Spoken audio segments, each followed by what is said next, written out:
Trento e Bolzano sugli scudi, Belluno in ginocchio. Hanno un risvolto bellunese le consultazioni del nascente governo Renzi. Il neo-premier ha infatti rassicurato gli esponenti del Partito Autonomista Trentino e della SVP sul mantenimento della loro autonomia e sul trasferimento di ulteriori competenze. Onori e oneri ai cugini speciali, mentre la questione bellunese è rimasta fuori dall'aula. Un aspetto che preoccupa gli autonomisti. C'è una cosa che è proprio evidente, come manchi completamente la politica ormai in provincia del Belluno. E anche durante questa fase di consultazioni per il nuovo governo, la questione bellunese è scomparsa. Contro le due province autonome si scaglia il forzista Dario Bond. Sistemare le cose significa o tutti autonomi o nessuno autonomo, oppure togliere certi privilegi.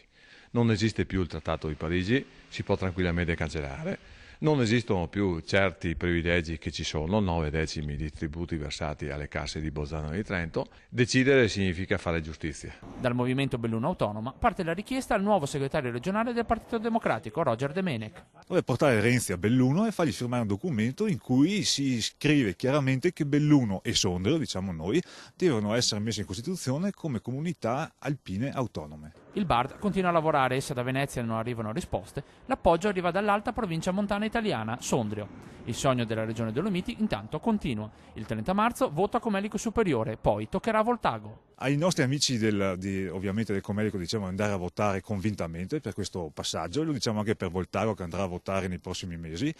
E diciamo anche un'altra cosa, ai detrattori, ai bellunesi di buona volontà che si sono opposti al referendum gli anni scorsi, secondo noi non è giusto che vadano i sfondi del Brancher. Già, i bellunesi di buona volontà, un anno fa, politica e categorie presentarono un documento a sostegno della veneticità bellunese che aiutò il flop referendario. Ma che fine hanno fatto? Come la neve in Val Belluna, cioè evaporata al sole, questi referendum erano fondamentali per garantire una spinta forte alle richieste del territorio.